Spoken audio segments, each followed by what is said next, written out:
خوش آمدید۔ اسلام آباد میں جولائی 2021 میں ایک لڑکی کی کہانی پاکستانی مین سٹریم میڈیا اور سوشل میڈیا کے توسط سے پاکستان کے ہر گھر تک پہنچ گئی۔ ایک ایسی لڑکی کی کہانی جس کو ترپا کر مار دیا گیا۔ کہتے ہیں کہ سب سے برا نشہ طاقت کا نشہ ہوتا ہے۔ یہاں بھی کچھ ایسا ہی ہوا۔ یہ کہانی ہے اسلام آباد کی نور مقدم کی۔ مزید آگے بڑھنے سے پہلے ہماری ویڈیو کو لائک کریں، چینل کو سبسکرائب کریں اور ایسی ہی مزید ویڈیوز دیکھنے کے لیے بیل آئیکن کو پریس کر دیں۔ نور مقدم ایک 27 سالہ لڑکی تھی جو کہ پاکستان کے سابق سفیر کی بیٹی تھی۔ شوکت مقدم پاکستان کے لیے ساؤتھ کوریا، آئرلینڈ اور اردن جیسے کئی ممالک میں خدمات سر انجام دے چکے تھے۔ نور مقدم کا تعلق ایک اپر مڈل کلاس فیملی سے تھا اور ایک انتہائی دوستانہ اور براڈ مائنڈڈ لڑکی تھی۔ ایک دن ایسے ہی کسی پارٹی میں اس کی ملاقات ایک 27 سالہ نوجوان ظاہر جعفر سے ہو گئی جو کہ ڈیول نیشنلٹی کا حامل تھا۔ ظاہر اکثر پاکستان سے امریکہ کئی مہینوں کے لیے جایا کرتا تھا۔ پارٹی میں ملنے کے بعد جلد ہی دونوں کی دوستی ہو گئی اور دونوں کئی بار مختلف ریسٹورانٹس اور شاپنگ مالز میں ملے اور آہستہ آہستہ ان کی دوستی گہری ہوتی چلی گئی۔ یہ جولائی 2021 کے ابتدائی دنوں کی بات ہے جب ظاہر جعفری نے اچانک نیو یارک جانے کا ارادہ کیا۔ 7 جولائی 2021 کو دوپہر کے وقت ظاہر جعفر نے نیو یارک جانے کے لیے فلائٹ بک کرائی۔ اسے 18 جولائی 2021 کی رات 3:50 کی ٹکٹ ملی۔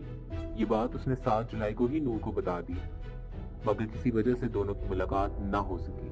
پھر نور نے زندگی کی سب سے بڑی غلطی کی جب اس نے نیو یارک جانے سے پہلے ظاہر سے ملنے کا ارادہ کیا۔ 18 جولائی 2021 کو شام کے وقت نور نے ظاہر کو کال کی اور اس سے کسی ریسٹورانٹ میں ملنے کا کہا، مگر ظاہر جعفر نے نور کو اپنے گھر آنے کا کہا۔ نور ظاہر کے گھر نہیں جانا چاہتی تھی اور نہ ہی پہلے کبھی گئی تھی، مگر 18 جولائی 2021 کو ظاہر نے بھرپور اصرار کیا اور یہ کہہ کر نور کو منا ہی لیا کہ آج ہی کے دن کی اس کی فلائٹ ہے اور اس کو گھر پر بہت کام ہے۔ نور آخرکار مان گئی۔ نور 9:05 پر اپنے گھر سے نکلی اور تقریباً 10 بجے ظاہر کے گھر پہنچی۔ ظاہر کا گھر اسلام آباد کے ایف سیکٹر میں تھا۔ اس نے ظاہر کے گھر پہنچ کر ظاہر کو کال کی اور اپنے آنے کا بتایا۔ ظاہر نے گیٹ پر آ کر نور کو ریسیو کیا اور نور کو اپنے ساتھ گھر میں لے گیا۔ ظاہر نے نور کو تشدد کا نشانہ بنایا، اس کا موبائل فون اس سے چھین لیا اور تقریباً رات کے 11 بجے اس کے موبائل فون سے اس کے والد کو ایک میسج کیا کہ وہ اپنے دوستوں کے ساتھ مری جا رہی ہے اور 2 دن میں لوٹ آئے گی۔ 19 جولائی کی صبح ہوئی اور پھر آہستہ آہستہ دن گزرتا گیا، مگر نور نے گھر میں کسی سے بھی رابطہ نہ کیا۔ شام کو نور کی والدہ نے اس کو کال کی مگر اس نے کوئی جواب نہ دیا۔ 19 جولائی 2021 کی رات کو 11 بجے نور کے والد نے پہلی بار اس کو کال کی مگر کسی نے کال نہ اٹھائی۔ اس کے بعد رات کو نور کے والدین نے کئی بار نور کو کال اور میسیجز کیے مگر سب بے سود۔ نور کے والدین بہت پریشان ہو گئے کہ آخرکار نور کال کیوں نہیں اٹھا رہی۔ حقیقت میں نور کو اپنے موبائل کو ہاتھ بھی نہ لگانے دیا جا رہا تھا اور ظاہر اس دوران نور کو تشدد کا نشانہ بناتا رہا۔ جب ظاہر سو گیا تو کسی طرح نور نے اپنا موبائل فون حاصل کیا اور اپنے والدین کو 20 جولائی کی صبح 10:43 پر واٹس ایپ پر وائس میسج کیا اور بتایا کہ وہ ظاہر کے گھر ہے، مگر بیچاری نور کہ ظاہر کو اس کے میسج کا علم ہو گیا۔ اس نے نور کو دوبارہ مارا کہ اس کی اجازت کے بغیر اس نے اپنے والدین سے کیسے رابطہ کر لیا، مگر ساتھ ہی ظاہر کو اس بات کی پریشانی ہوئی کہ کوئی نور کو ڈھونڈتا ہوا اس کے گھر نہ آ جائے۔ ظاہر نے پھر 20 جولائی کی صبح 10:56 پر نور کی والدہ کو کال کی اور کہا کہ نور اس کے ساتھ نہیں ہے، نور آپ سے کوئی مذاق کر رہی ہے، اور تقریباً 20 منٹ تک ظاہر نور کی والدہ کو اس بات پر قائل کرتا رہا کہ نور اس کے گھر آئی ہی نہیں۔ اس کال کے ختم ہونے کے بعد ظاہر نے نور کو زیادتی کا نشانہ بنایا اور اس کو تشدد کر کے بے ہوش کر دیا اور پھر اس کا سر کاٹ دیا۔ اس دوران ظاہر مسلسل اپنی والدہ سے رابطے میں رہا۔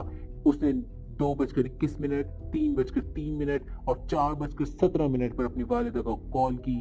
اس نے آخری کال شام 7:30 پر اپنی والدہ کو کی اور اس کال کی ریکارڈنگ جب بعد میں نکلوائی گئی تو بعد میں پتہ چلا کہ اس کال میں ظاہر نے اپنی والدہ کو نور کے قتل کے بارے میں بتا دیا تھا۔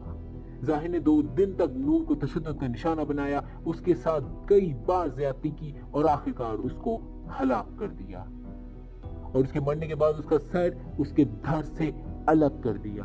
یہ ظاہر نے اسی وجہ سے کیا تاکہ وہ نور کی ڈیڈ باڈی کو غائب کرا سکے، مگر ظاہر کی بدقسمتی کہ ظاہر کی باتوں پر نور کی والدہ کو بالکل یقین نہ آیا اور انہوں نے پولیس کو اطلاع دے دی۔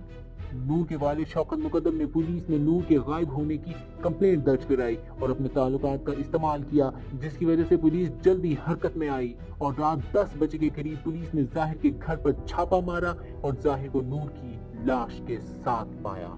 پولیس نے ظاہر کو گرفتار کر لیا اور نور کے والد کو نور کی موت کی خبر دے دی۔ ظاہر کو گرفتاری کے وقت کوئی خوف نہیں تھا، اس وقت وہ بہت مطمئن تھا اور سکون سے ثبوت مٹانے کی کوشش کر رہا تھا۔ پولیس نے نور کی لاش کو ہسپتال منتقل کیا، جہاں نور کی لاش کا پوسٹ مارٹم کیا گیا اور ہسپتال میں نور کے والد نے نور کی لاش کی تصدیق کر لی۔ نور کی لاش کا جب ہسپتال میں پوسٹ مارٹم کیا گیا تو وہ 2 حصوں میں تقسیم تھی، سر الگ اور دھڑ الگ۔ پوسٹ مارٹم کی رپورٹ کے مطابق نور کی موت کی وجہ شاہ رگ کا کٹنا تھی، جس کی وجہ سے اس کے دماغ کو خون کی رسائی رک گئی اور اس کی موت واقع ہو گئی۔ اس رپورٹ میں یہ بھی واضح ہوا کہ ظاہر نے تشدد کر کے نور کو بے ہوش کر دیا، مگر اس وقت وہ زندہ تھی اور اس کی سانسیں چل رہی تھی۔ ظاہر نے اس کو مردہ سمجھ کر اس کا گلا کاٹ دیا، بلکہ نہ صرف گلا کاٹا بلکہ اس کا سر جسم سے بالکل جدا کر دیا۔ ظاہر کے ایسے کرنے کی صرف یہی ایک وجہ تھی کہ نور کی لاش کی شناخت نہ ہو سکے، مگر اس کی نوبت ہی نہ آئی کہ وہ نور کی لاش کو چھپا سکے۔ پوسٹ مارٹم میں یہ بھی ثابت ہوا کہ نور کو کئی بار زیادتی کا نشانہ بنایا گیا۔ ظاہر جعفر کو 21 جولائی 2021 کو گرفتار کر کے 3 روزہ جسمانی ریمانڈ کے لیے جیل بھیج دیا گیا۔ 23 جولائی 2021 کو پولیس نے امریکی پولیس سے ظاہر پر جنسی ہراسگی کے سابقہ کیسز پر معلومات کے تبادلے کے لیے رابطہ کیا۔ 24 جولائی کو پولیس نے ظاہر کے گھر سے مرڈر ویپن حاصل کر لیے۔ 25 جولائی کو پولیس نے ظاہر کے والدین اور گارڈز کو بھی گرفتار کر لیا۔ 26 جولائی کو ظاہر نے پولیس کی تفتیش کے دوران نور کے قتل کا اعتراف کر لیا۔ 27 جولائی کو پولیس نے نور اور ظاہر کے موبائل فون حاصل کر لیے۔ 28 جولائی کو پولیس نے کورٹ میں CCTV فوٹیج حاصل کرنے اور اس کا فورینسک کروانے کی استدعا کی۔ 30 جولائی کو ظاہر کا پولیگرافک ٹیسٹ کرایا گیا۔ 31 جولائی کو ظاہر کا جسمانی ریمانڈ 2 دن تک ایکسٹینڈ کر دیا گیا۔ 5 جولائی کو ظاہر کے والدین کی ضمانت کی درخواست کورٹ نے خارج کر دی۔ 15 اگست کو ظاہر کے گھر کے 5 ملازمین کو گرفتار کر لیا گیا۔ 1 ستمبر کو پولیس نے عدالت میں یہ ثابت کیا کہ ظاہر نے نور کو قتل کرنے کے بعد اپنے باپ کو اطلاع دی اور ظاہر کے باپ نے تھراپی ورکس سے رابطہ کیا۔ یہ وہی کمپنی تھی جس کو ظاہر دیکھا کرتا تھا۔ ظاہر کے والد نے تھراپی ورکس کو کہا کہ وہ ظاہر کو کرائم سین سے اپنے ہسپتال لے جائے اور عدالت میں یہ ثابت ہو سکے کہ ظاہر ایک ذہنی مریض ہے۔ 4 ستمبر 2021 کو تھراپی ورکس کے CEO نے عدالت میں ایک درخواست دی کہ ظاہر ایک شرابی انسان ہے لیکن دماغی لحاظ سے بالکل ٹھیک ہے۔ 2013 میں ظاہر نے تھراپی ورکس کمپنی میں فزیو تھراپی کی ٹریننگ لی اور اس دوران ظاہر بالکل ٹھیک تھا اور نہ ہی اس نے ایسا کبھی کہا کہ وہ ایک ذہنی مریض ہے۔ 23 ستمبر 2021 کو پولیس نے عدالت میں کیس کا چلان جمع کرایا۔ اسلام آباد کی ایک مقامی عدالت نے 24 فروری 2022 کو ظاہر جعفر کے پاگل ہونے کے دعوے کو مسترد کر دیا اور ظاہر جعفر کو پھانسی کی سزا سنا دی۔